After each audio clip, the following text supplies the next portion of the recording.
आज आपल्याकडे एक फिटचे पेशंट काही महिन्यापूर्वी आलेले होते. त्यांना असं फिट यायची. त्याच्यासाठी आपण आयुर्वेदिक औषध दिलेले होते. लाईफ मॅनेजमेंट हॉस्पिटल कल्याण डॉक्टर जितेंद्र पाटील.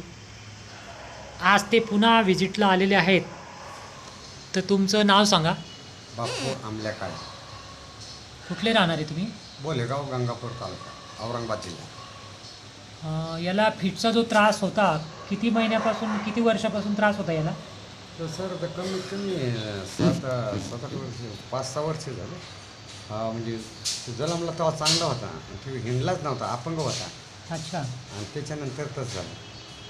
फिट यायची, त्याला काय काय व्हायचं त्याला? नाही झटकेचे होत होते आणि तो लगेच बेसूट पडतो आता. अच्छा. तर त्याला आपल्याकडे किती महिन्यापूर्वी औषध सुरू केलं होतं?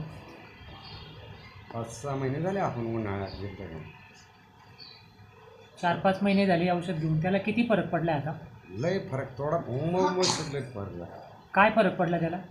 किंवा म्हणजे असं एकदम येत होते झटके, तर 2 दिवसात 4 दिवसाला तर ते झटके कमी होऊ राहिले पण एका दिवसात काय टायमाला जादा येऊ राहिलं असं झालं म्हणजे होतं. झटक्याचं प्रमाण पहिल्यापेक्षा कमी आहे. हो. अजून काय फरक आहे त्याला? काय नाही, बोलत नाही, काही कळत नाही. संडास लगी करायचं, बरं. झोपेतच लगी करतं, ते काही करतं. संडाससुद्धा बोलत नाही का संडास आली का लगी आली. त्याला चिड्डी घालता येत नाही, कपडेसुद्धा घालता येत नाही. शर्ट घालावं लागतं पण अंडरपॅन्ट घालत नाही. बरं. ते म्हणत नाही का पहिले अंडरपॅन्ट. त्याला दिवसातून किती वेळा फिट यायची?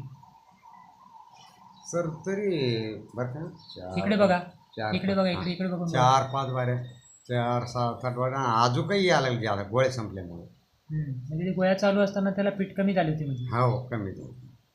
किती यायची फिट त्याला दिवसातून? तरी 4-5 वाऱ्या झटका यायचे. आणि आता गोळ्या चालू होत्या तेव्हा किती कमी झाल्या होत्या? लई कमी झालं सर. फिटचं प्रमाण कमी झालं होतं त्याला.